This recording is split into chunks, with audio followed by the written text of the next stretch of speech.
But Yeah. it seems like QMB was never mentioned uh, to go to the NBA. Why is that? Is QMB not qualified, or at least, considered he has the height or the skills or the talent sa NBA? Bakit kaya? Ba't si Kay lang lagi? Si QMB naman matangkad din, may galing din. Oo, pero I think he's pumunta na si QMB. I think he went and entered the draft and he was undrafted. Mhm. And nakita siguro ng kampo niya. And I say this, mahirap kasi Pao, ang posisyon na yan eh. 6'10", 245, mga kalaban mo, mga itim, mga lalaki, more athletic, di ba?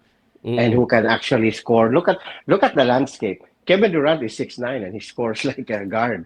Di ba? So, so mahirapan talaga. So they found a niche na ito mas mabuti itong path.